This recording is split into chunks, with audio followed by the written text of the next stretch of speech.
Welcome to Shri classes. आज हम लोग सेट नंबर 3 जो कि प्लेटफॉर्म बुक से का वॉल्यूम 3 से लिया गया है। इसमें हम लोग general knowledge and current affairs और साथ ही कंप्यूटर के प्रश्नों को विस्तार पूर्वक डिस्कस करेंगे और इससे रिलेटेड जो प्रश्न एग्जाम के दृष्टिकोण से इम्पोर्टेंट है उसको भी हम लोग अभी चर्चा करेंगे। तो आप लोग वीडियो को लाइक और शेयर सब्सक्राइब करें। स्टार्ट करते हैं हम लोग general knowledge and current affairs के प्रश्नों से। तो क्वेश्चन नंबर फर्स्ट, लगभग 2500 वर्ष पहले सिंधु नदी को ईरानियों और यूनानियों के द्वारा डैश कहा जाता था। Option A Bipasha, option B हिंदोस, ऑप्शन सी कर्नाली और ऑप्शन डी विस्तृतता। तो यहां पे हो जाएगा ऑप्शन बी।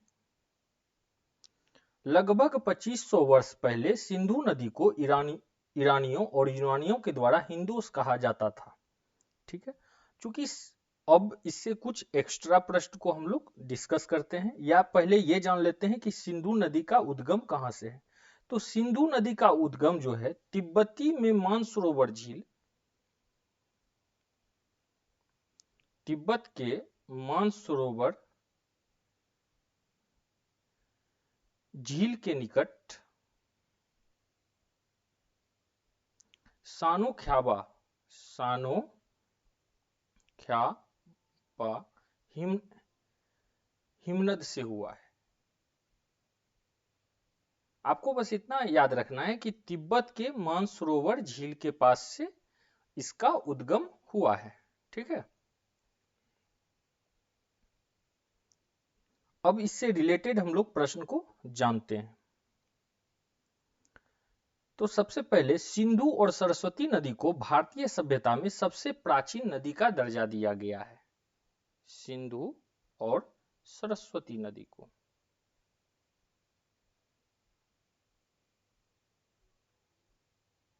ठीक है, साथ ही ऋग्वेद में सरस्वती नदी को सबसे पवित्र नदी माना जाता है, या इसको बोला जाए तो नदियों की माता भी कहा गया है। किसको? तो ऋग्वेद में सरस्वती नदी को। आपको पता होगा कि वेद कितने हैं, तो 4 वेद है, ऋग्वेद, यजुर्वेद, सामवेद और अथर्ववेद। ठीक है, तो ऋग्वेद में सरस्वती नदी को पवित्र नदी का दर्जा दिया गया है। और यहां से एक क्वेश्चन यह भी पूछता है कि ऋग्वेद में सर्वाधिक किस नदी का उल्लेख हुआ है। तो ऋग्वेद में सर्वाधिक सिंधु नदी का उल्लेख हुआ है। ठीक है,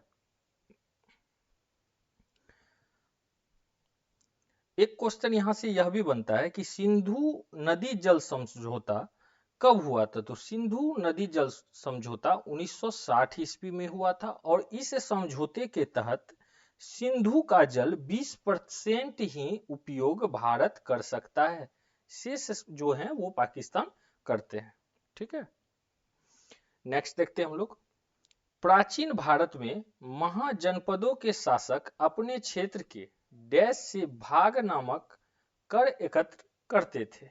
ऑप्शन ए किसानों, ऑप्शन बी चारावाहों, ऑप्शन सी शिकारियों और एकत्रों और ऑप्शन डी शिल्पकारों। तो यहां पे हो जाएगा ऑप्शन ए किसानों से। ठीक है, तो प्राचीन भारत में महाजनपदों के शासक अपने क्षेत्र के किसानों से भाग नामक कर असूल करते थे। ठीक है, और इस कर को जो असूल करने वाला जो अधिकारी होता था उसको बोला जाता था भागदूत। इसको याद रखिएगा, जो भाग नामक कर के को असूल करता था उसको क्या बोला जाता था? उस अधिकारी को भागदूत बोला जाता था। साथ ही यह भी जानते हैं कि प्राचीन भारत में महाजनपदों की संख्या कितनी थी। तो प्राचीन भारत में महाजनपदों की संख्या थी 16 महाजनपद थे। यहां से एक क्वेश्चन यह भी बनता है कि प्राचीन महाजनपद जो 16 है इसका उल्लेख किस धर्म ग्रंथ से मिलता है। तो यहाँ पर दो धर्म ग्रंथ है, एक तो है अंगुतर निकाय, ठीक है, और दूसरा हो जाएगा जैन ग्रंथ जो है भगवती सूत्र से मिलता है। इसमें जो है 16 महाजनपद का उल्लेख मिलता है।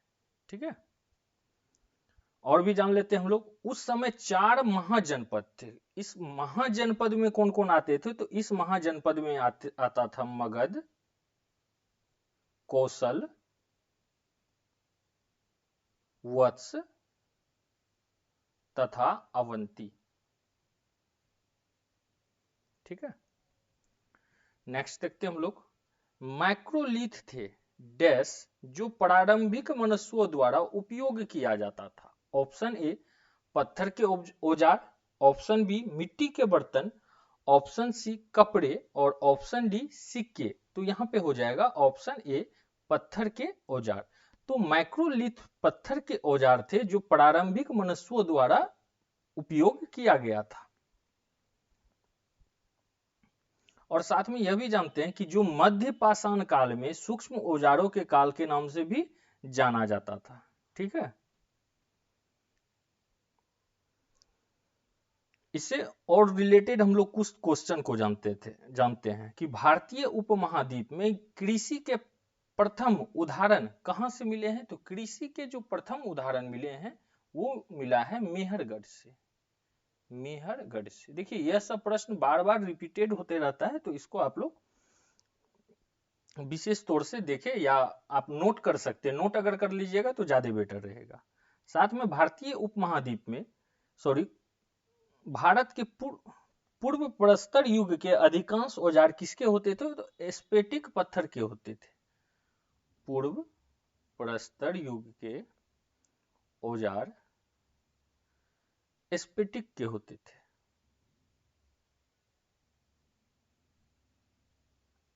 स्फटिक पत्थर के होते थे।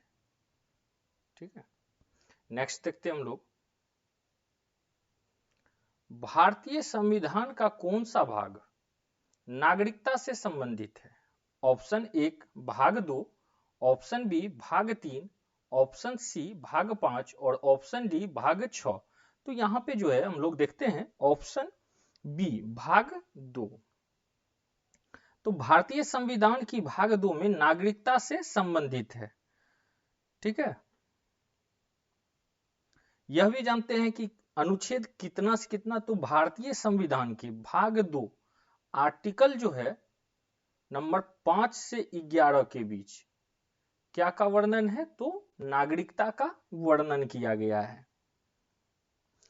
ये इसको भी हम लोग जान जाते हैं कि भाग 3 के अंतर्गत क्या है? तो भाग 3 के अंतर्गत 12 से 35 मौलिक अधिकार का वर्णन किया गया है। मौलिक अधिकार। और भाग 5 52 से 151 तक 52 से 151 तक संघ शक्तियों का विस्तार का वर्णन किया गया है। संघ शक्तियों का विस्तार का वर्णन किया गया है। और भाग 6 इसमें जो है आर्टिकल नंबर 152 से 237 तक राज्य की शक्तियों का विस्तार का वर्णन किया गया है। एक बार फिर से हम लोग जान लेते हैं भारतीय संविधान का कौन सा भाग नागरिकता से संबंधित है? तो भाग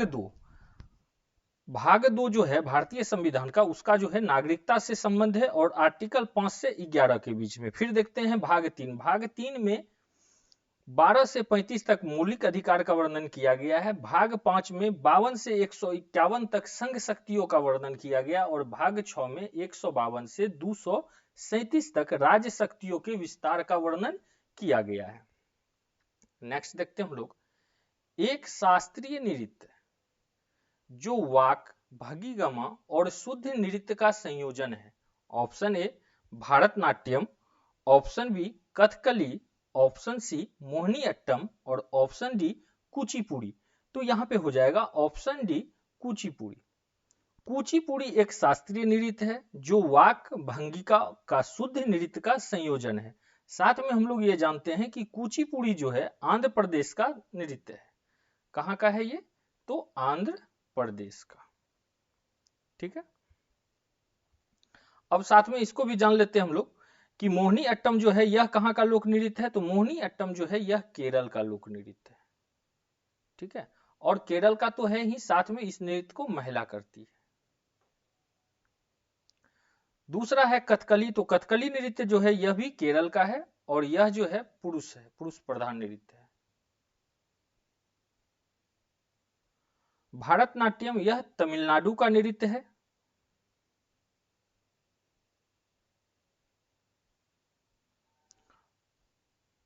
और इसका उदाहरण जो है नटराज को माना जाता है, जो भगवान नटराज जो है शिव का रूप है। नेक्स्ट देखते हैं हम लोग, भारतीय संविधान का अनुच्छेद डैश धार्मिक मामलों के प्रबंध की स्वतंत्रता से संबंधित है। Option A 56, option B 26, option C 51 और ऑप्शन डी 21। तो यहां पे हो जाएगा ऑप्शन बी 26। भारतीय संविधान का आर्टिकल 26 जो है वह धार्मिक मामलों के प्रबंधन से संबंधित है।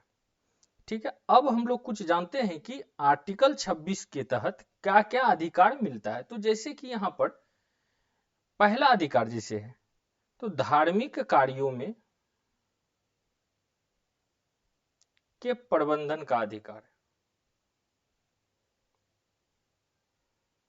अधिकार जिनके अंतर्गत धर्मावलंबियों धार्मिक संस्था की स्थापना का अधिकार, मतलब धार्मिक संस्था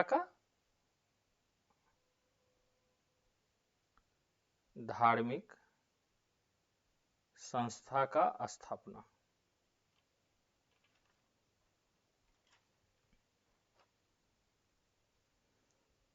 3 चल एवं अचल संपत्ति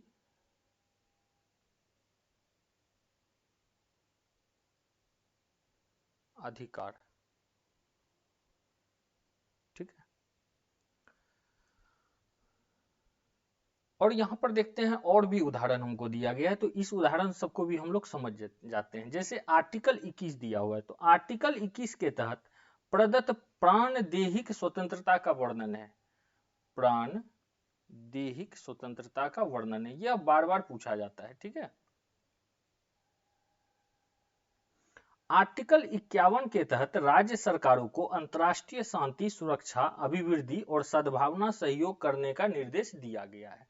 आर्टिकल 51 के तहत, ठीक है ध्यान से सुनिए, राज्य सरकारों को अंतर्राष्ट्रीय शांति, सुरक्षा की अभिवृद्धि और सद्भावना सहयोग करने का निर्देश दिया गया है। और आर्टिकल 56 इसका संबंध राष्ट्रपति से है। तो अनुच्छेद 56 के अनुसार राष्ट्रपति पद ग्रहण की तिथि से 5 वर्ष की अवधि तक अपना पद धारण करेगा। ठीक है,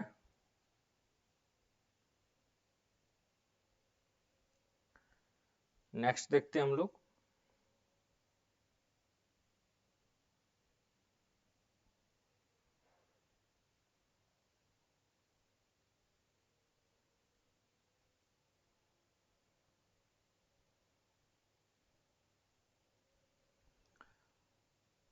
हम भारतीय संविधान को अपनाने के उपलक्ष्य में हर वर्ष डैश को संविधान दिवस मनाते हैं। ऑप्शन ए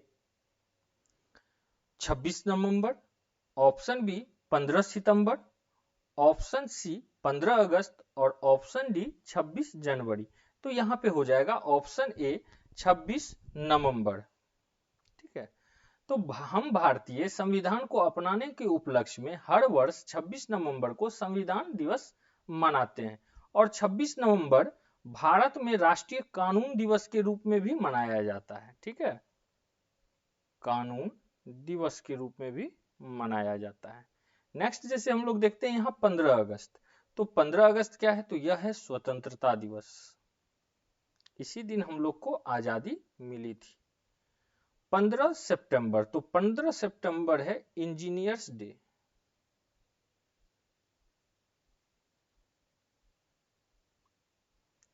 और 26 जनवरी, तो 26 जनवरी है गणतंत्र दिवस। ठीक है, नेक्स्ट देखते हैं हम लोग, हमारे भोजन में पाई जाने वाली स्टार्च और शर्करा डैश का रूप होती है। Option A carbohydrate, option B वसा, ऑप्शन सी विटामिन और ऑप्शन डी प्रोटीन। तो यहां पे हो जाएगा ऑप्शन ए कार्बोहाइड्रेट। हमारे भोजन में पाए जाने वाली स्टार्च और शर्करा कार्बोहाइड्रेट में के रूप में होती है। ठीक है,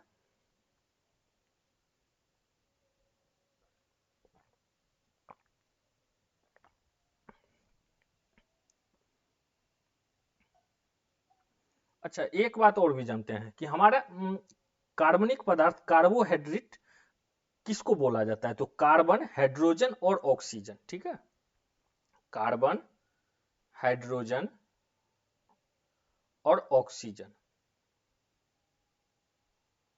जब इसके अनुपात को 1:2:1 की अनुपात में मिलाकर कार्बनिक पदार्थ कार्बोहाइड्रेट कहलाते हैं।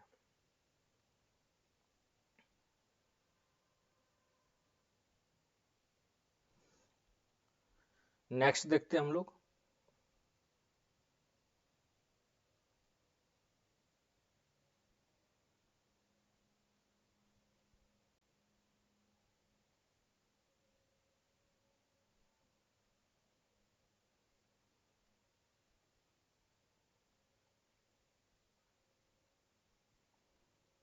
निम्नलिखित में से कौन सा जंतु जगत के निडेरियन संघ के अंतर्गत आता है?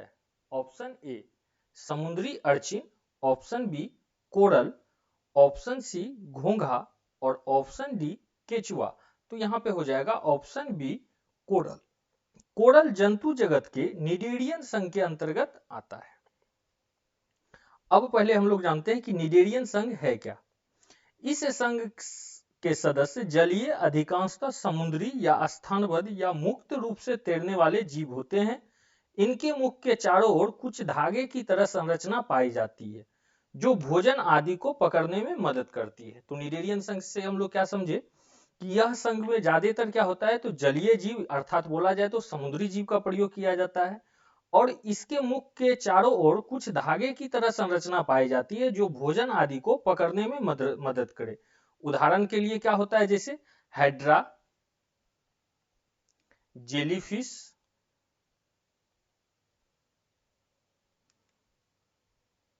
तो यह सब जो है किसके तहत आता है? कोरल के तहत। अब नेक्स्ट ये लोग को भी हम लोग जानते हैं कि कौन सा किसके तहत आता है। जैसे यहाँ पे है केचुआ। केचुआ जो है यह आता है एनीलिडा संघ के तहत, एनीलिडा संघ।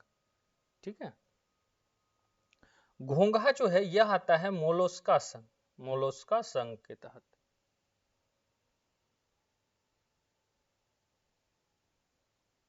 और ये आता है समुद्री अर्चिन जो है ये आता है एका इनोमेडोमेटा के तहत। नेक्स्ट देखते हैं हम लोग। डैश नवरात्रि के 10वें दिन को दशहरा या विजयादशमी के रूप में मनाया जाता है। ऑप्शन ए माघ गुप्त, ऑप्शन बी चैत, ऑप्शन सी शरद और ऑप्शन डी आषाढ़ गुप्त। तो यहाँ पे हो जाएगा ऑप्शन सी शरद। शरद नवरात्रि के 10वें दिन को दशहरा या विजयादशमी के रूप में मनाया जाता है। साल के 2 पखवाड़े उनकी आराधना की दृष्टि से महत्वपूर्ण माने जाते हैं। ये 2 समय है चैत्र नवरात्र और अश्विन मास में पड़ने वाला शारदीय नवरात्र। ठीक है, नेक्स्ट देखते हैं हम लोग।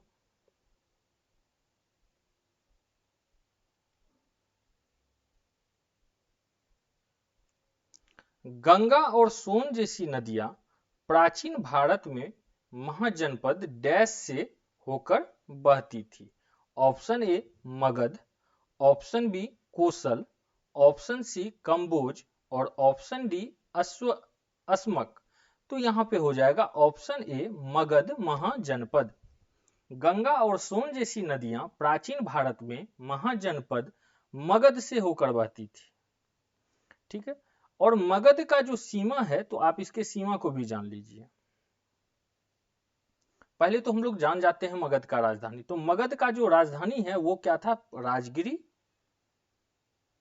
अथवा गिरी वज्र, जो बाद में क्या हो गया तो पाटलिपुत्र। ये इसका क्रम याद रखिएगा, राजगिरी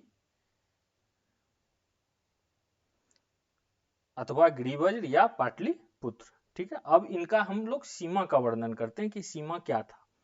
तो मगध महाजनपद की उत्तरी सीमा गंगा से तथा पश्चिमी सीमा सोन नदी से मिलती थी। उत्तर में कौन था?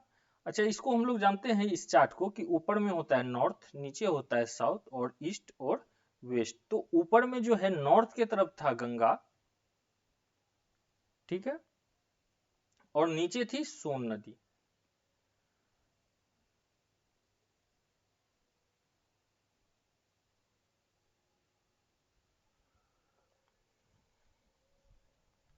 नेक्स्ट देखते हैं हम लोग, हामुस मृदा के किस भाग में पाया जाता है? हामुस मृदा के किस भाग में पाया जाता है? ऑप्शन ए सी क्षितिज, ऑप्शन बी बी क्षितिज, ऑप्शन सी तलशिला और ऑप्शन डी ए क्षितिज। ठीक है, तो यहाँ पे हो जाएगा option D A Kshitij.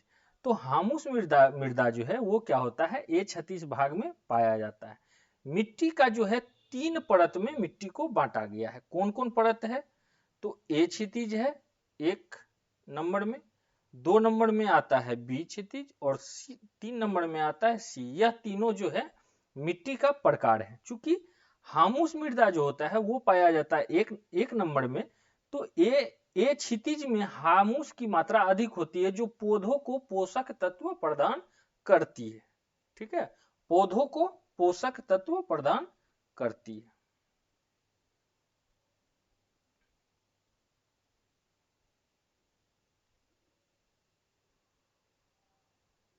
Next देखते हैं हम लोग, निम्नलिखित में से कौन एक सार्वजनिक क्षेत्र की बीमा कंपनी नहीं है? ठीक है, नहीं वाले प्रश्न को ध्यानपूर्वक।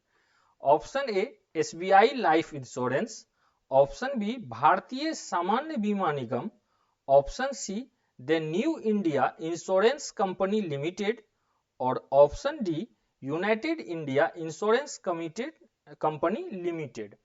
तो यहां पे हो जाएगा option A SBI life insurance. SBI जो है एक वाणिज्य बैंक है जिसके तहत जो है एसबीआई लाइफ इंश्योरेंस जो है इसको लॉन्च किया गया था। इसको कब लाया गया था? तो इसको 2001 ईस्वी में लाया गया था। तो यह निजी बीमा कंपनी नहीं है। शेष सभी जो हैं तीनों जो हैं यह बीमा कंपनी है। इसमें से हम लोग जानते हैं भारतीय सामान्य बीमा निगम, इसको जो है एलआईसी के नाम से जाना जाता है। और बार बार एग्जाम में यह भी पूछा जाता है कि एलआईसी का स्थापना कब हुआ था? तो एलआईसी का जो स्थापना हुआ था वह हुआ था 1956 ईस्वी में। ठीक है, नेक्स्ट देखते हैं हम लोग,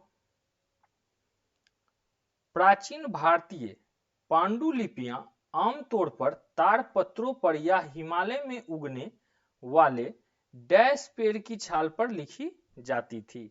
ऑप्शन ए भोज वृक्ष, ऑप्शन बी चिनार, ऑप्शन सी देवदार और ऑप्शन डी कामिनी।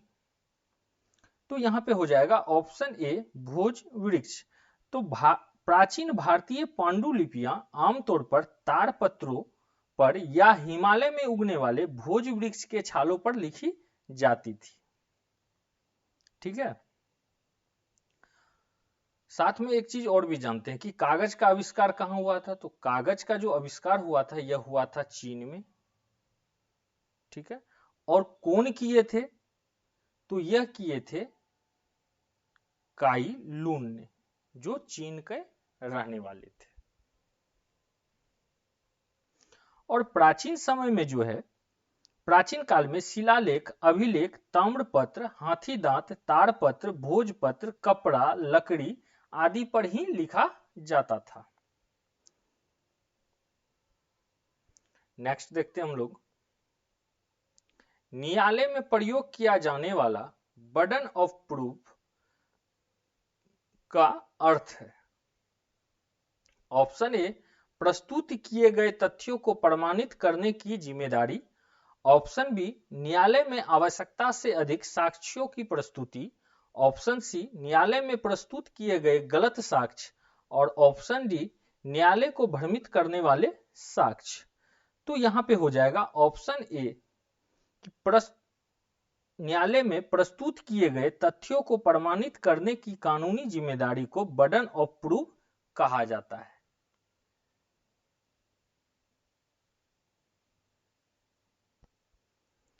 तो क्या हो जाएगा, प्रस्तुत किए गए तथ्यों को प्रमाणित करने की जिम्मेवारी। नेक्स्ट देखते हैं हम लोग, कानूनी शब्द पेरी इंक्यूरियम शब्द का अर्थ है।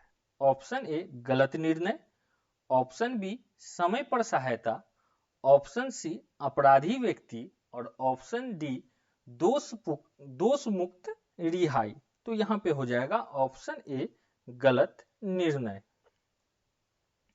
नेक्स्ट देखते हैं हम लोग, डैश के अनुसार ईस्ट इंडिया कंपनी द्वारा भारतीय शासकों को अपनी स्वतंत्रता सशस्त्र सेनाएं रखने की अनुमति नहीं दी गई थी। ऑप्शन ए व्यापगत सिद्धांत, ऑप्शन बी सर्वोपरि सत्ता की नीति, ऑप्शन सी फूट डालो और राज करो की नीति और ऑप्शन डी सहायक संधि प्रणाली। तो यहां पे हो जाएगा ऑप्शन डी सहायक संधि प्रणाली। तो सहायक संधि प्रणाली से कौन संबंधित थे, तो यह संबंधित थे लॉर्ड वेलेजली।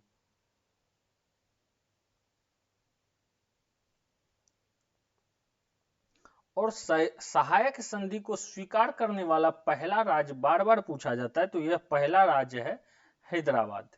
ठीक है, और यह कभी कभी सीक्वेंस में भी रहता है। तो पहला है हैदराबाद, यह कब किया था, तो यह स्वीकार किया था 1798 में।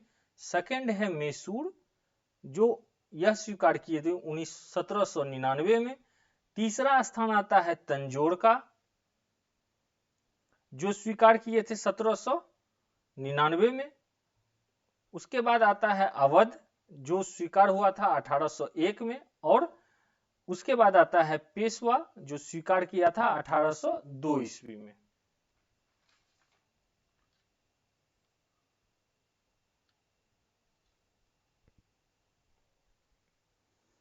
नेक्स्ट देखते हैं हम लोग,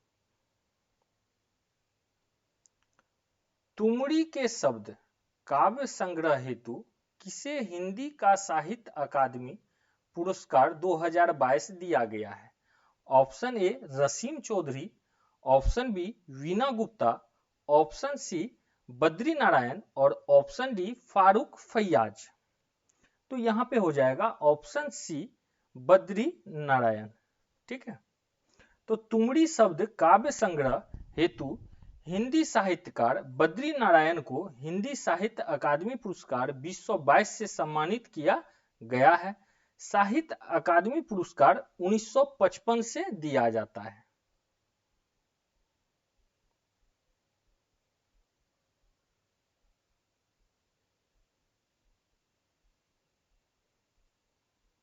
उन्नीस सौ पचपन से दिया जाता है। नेक्स्ट देखते हैं हम लोग,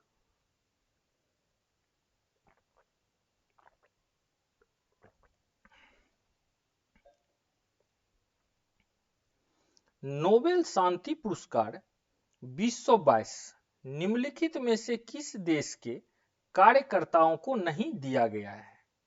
option A Philippines, option B Belarus, option C Ukraine और ऑप्शन डी रूस। तो यहां पे हो जाएगा ऑप्शन ए फिलीपींस। शेष से सभी को नोबेल पुरस्कार दिया गया है और फिलीपींस को नोबेल पुरस्कार नहीं दिया गया है। नेक्स्ट देखते हैं हम लोग,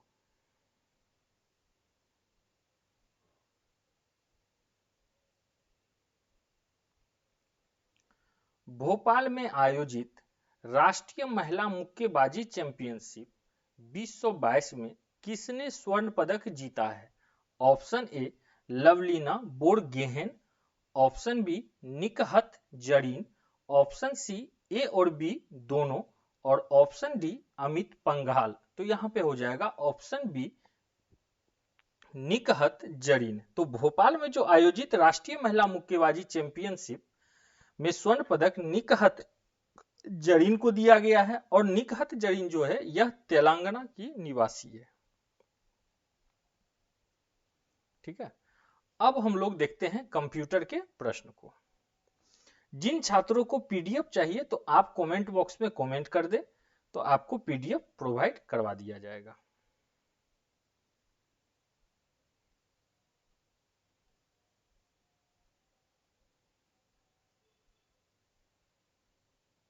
तो यहां से स्टार्ट होता है कंप्यूटर का सेक्टर।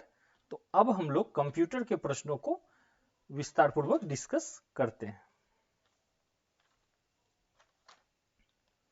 तो क्वेश्चन नंबर 1, वेब पेज किस भाषा में लिखा जाता है? Option A HTML, option B C या C++, ऑप्शन सी SQL और ऑप्शन डी फोर्ट्रॉन। यह सभी जो है वेब भाषाएं हैं, इसमें जो है लिखा जाता है HTML में।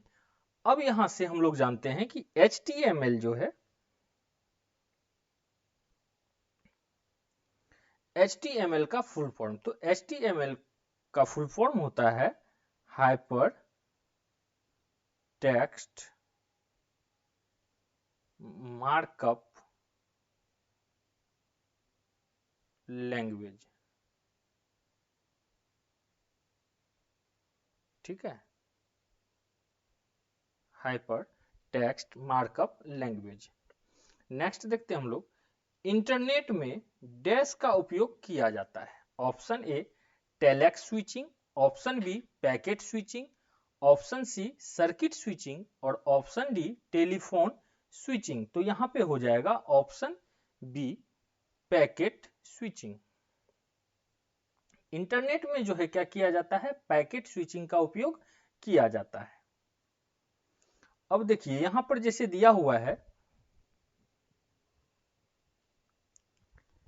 टेलीफोन स्विचिंग, तो सर्किट स्विचिंग का उपयोग साधारण टेलीफोन कॉल के लिए किया जाता है। और यहां पर हम लोग देखते हैं एक चीज और, कि इंटरनेट का उपयोग जो है पैकेट स्विचिंग के द्वारा किया जाता है। नेक्स्ट देखते हैं हम लोग, कक्षा में प्रस्तुतिकरण के लिए कौन सा सॉफ्टवेयर अधिक उपयोगी है? Option A Microsoft Word, option B Microsoft Access, option C Microsoft Excel और option D Microsoft PowerPoint. तो यहां पे हो जाएगा option D Microsoft PowerPoint. तो कक्षा में प्रस्तुतिकरण के लिए माइक्रोसॉफ्ट पावर पॉइंट अधिक उपयोगी होता है। नेक्स्ट देखते हैं हम लोग, आप पूर्व में खोले गए प्रोग्राम पर जाने के लिए निम्नलिखित में से किस कीबोर्ड शॉर्टकट का उपयोग करते हैं? Option A Alt plus tab, option B CTRL plus home, option C CTRL plus N और option D Alt plus shift plus tab. तो यहां पे हो जाएगा option D Alt plus shift plus tab. अब देखिए जो कंप्यूटर का क्वेश्चन का हम शुरुआत से सिविल कोड का करवा रहे हैं तैयारी, तो यह क्वेश्चन बार बार रिपीटेड हो रहा है। सारा का सारा क्वेश्चन हम यही देख रहे हैं कि बार बार रिपीटेड हो रहा है। बहुत तो ऐसा भी हो रहा है कि एक सेट में एक ही क्वेश्चन रिपीट मार रहा है। तो कंप्यूटर के जो भी प्रश्न है इसको आप लोग याद कीजिए तो ज्यादा बेटर रहेगा। अथवा आप लूसेंट का जो बुक आता है छोटा वाला, तो आप अगर उसको ढंग से पढ़ लेते हैं तो 15 नंबर आपका कहीं जाने वाला नहीं है। नेक्स्ट देखते हैं हम लोग, एक्सेल 2010 की एक सीट में कितने कॉलम होते हैं? Option A 16,024, option B 16,384, option C 1024 और ऑप्शन डी 1600। तो यहां पे हो जाएगा 16,384 अर्थात ऑप्शन बी। रो और कॉलम का जो मिलान बिंदु होता है एक्सेल में, उसको क्या बोला जाता है? तो उसको बोला जाता है सेल। ठीक है, और एक्सेल के किसी एक सेल की अधिकतम 32,767 कैरेक्टर प्रदर्शित किया जा सकता है। ठीक है, नेक्स्ट देखते हैं हम लोग,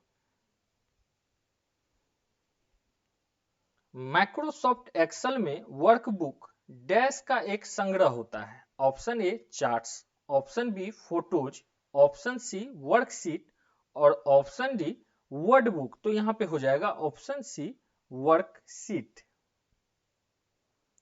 तो माइक्रोसॉफ्ट एक्सेल में वर्कबुक वर्कशीट का संग्रह होता है।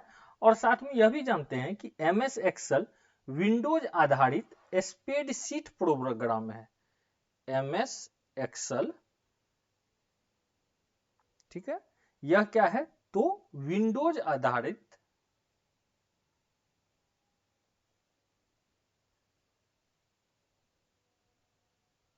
स्प्रेडशीट प्रोग्राम है। ठीक है,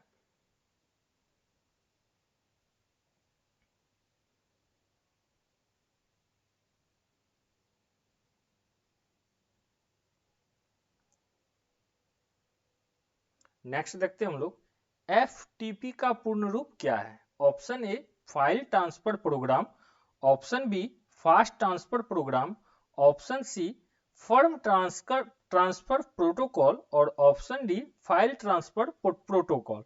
तो यहां पे हो जाएगा option D file transfer protocol. और देखिए यह जो फुल फॉर्म है वो तो आपको याद करना ही होगा, तो आप इसको अभी से ही याद कीजिए और संभवतः सिविल कोर्ट का एग्जाम मई में हो जाना चाहिए। ठीक है, वो आपको ये 5 से 7 रोज के अंदर क्लियर हो जाएगा कि एग्जाम कब होगा कब नहीं होगा, तो इस पे दिमाग नहीं लगाना है, एग्जाम को जब होना हो होगा ही, आप अपने तैयारी को करते रहें।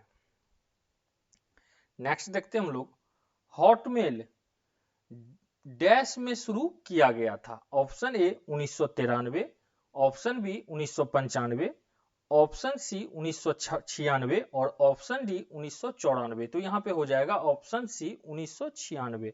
तो हॉटमेल का शुरुआत कौन किया था, सह संस्थापक कौन थे? तो इसका सह संस्थापक थे सबीर भाटिया। ठीक है, यहां से एक कुछ चीज को हम लोग जान लेते हैं शॉर्टकट में, वैसे तो हम पिछले सेट में बताए भी थे, फिर भी आपको बता देते हैं कि ईमेल का जो शुरुआत हुआ था यह हुआ था 1982 ईस्वी में। जीमेल का जो शुरुआत हुआ था 2004 ईस्वी में। रेडिफ मेल का जो शुरुआत हुआ था यह हुआ था 2010 ईस्वी में। जावा का जो शुरुआत हुआ था तो यह हुआ था 1995 ईस्वी में। ईमेल 1982, जीमेल 2009, रेडिफ मेल 2010 और जावा 1995। ठीक है, नेक्स्ट देखते हैं हम लोग,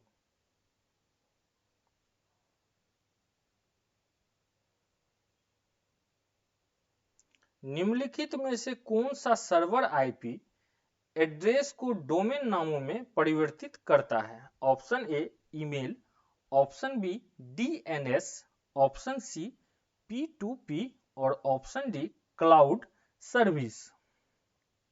तो यहां पे हो जाएगा ऑप्शन बी डीएनएस। डीएनएस जो है सर्वर आईपी को एड्रेस के डोमेन नामों में परिवर्तित करता है और डोमेन नेम में उस वेबसाइट का नाम तथा एक्सटेंशन नाम शामिल होता है। किसमें? तो डोमेन नाम में। ठीक है, और डोमेन नेम का विशेषता भी कुछ आपको बता देते हैं कि डोमेन नेम में अंक या अक्षर दोनों हो सकते हैं। डोमेन नाम में क्या हो सकता है? अंक भी हो सकता है और अक्षर भी हो सकते हैं। इसमें अधिकतम 64 कैरेक्टर हो सकते हैं। कभी कभी पूछता है कि डोमेन में कितने कैरेक्टर हो सकते हैं, तो 64, और इसमें क्या हो सकता है? अंक और अक्षर दोनों हो सकते हैं। स्पैम एक डैश है। ऑप्शन ए समाचार समूह, option B application, option C operating system और ऑप्शन डी एप्लीकेशन अवांछित ईमेल। तो यहाँ पे हो जाएगा ऑप्शन डी अवांछित ईमेल। इसको तो हम लोग पिछले भी सेट में किए हैं, इस क्वेश्चन को सॉल्व किए। निम्न में से क्या किसी वीडियो फाइल का एक्सटेंशन नहीं है? Option A .jpeg, option B .mov, option C .avi और ऑप्शन डी .mp4। यहां पर जो आप देख रहे हैं ऑप्शन ए .jpeg, तो यह क्या है? यह फोटो मतलब अर्थात इमेज पे आधारित है, और शेष जो आप देख रहे हैं यह सभी क्या है? तो वीडियो फाइल है।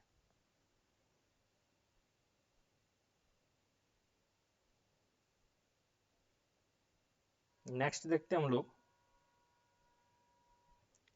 इंटरनेट टीसीपी या आईपी नामक एक प्रोटोकॉल का उपयोग करके काम करता है। टीसीपी या आईपी का पूर्ण रूप क्या है? Option A temporary computer protocol internet protocol, option B transmission computer program internet protocol, option C transmission control protocol internet protocol, और option D tele computer protocol internet protocol.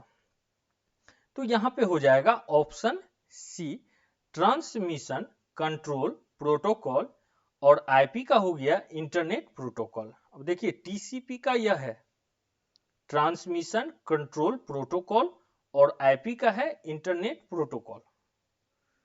Next देखते हैं हम लोग।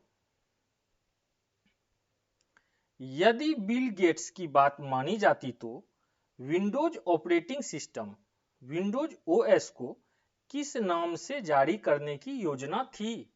Option A calculator, option B control panel, option C interface manager, और option D clipboard viewer.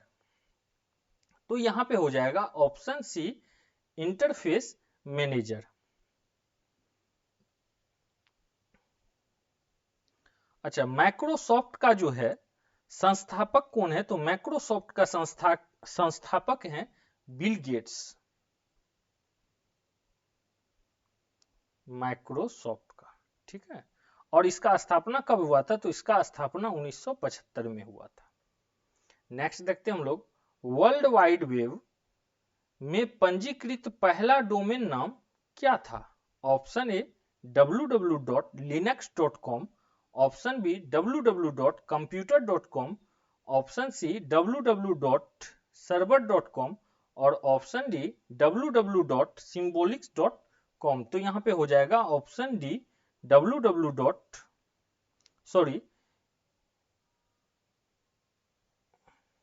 यहां पर हो जाएगा option D www.symbolics.com। Next and last प्रश्न को हम लोग देखेंगे। कंप्यूटर पर रिमोट लॉगिन की सुविधा कौन प्रदान करता है? Option A RTP, option B HTTP, option C FTP, और ऑप्शन डी टेलनेट। तो यहां पे हो जाएगा ऑप्शन डी टेलनेट। टेलनेट का अर्थ क्या होता है? तो टेलनेट का अर्थ होता है टेलीफोन नेटवर्क, और टेलनेट एक टेक्स्ट आधारित संचार प्रोटोकॉल है। कैसा है? तो टेक्स्ट आधारित संचार प्रोटोकॉल। तो इसी के साथ हम लोग सेट नंबर 3 को विस्तार पूर्वक डिस्कस किए। तो आप लोग वीडियो को लाइक, शेयर और सब्सक्राइब करें। और किसी भी वीडियो को बनाने में काफी मेहनत लगता है, तो आप सभी से उम्मीद है कि आप लोग वीडियो को शेयर जरूर करें। धन्यवाद, मिलते हैं एक नए सेट के साथ।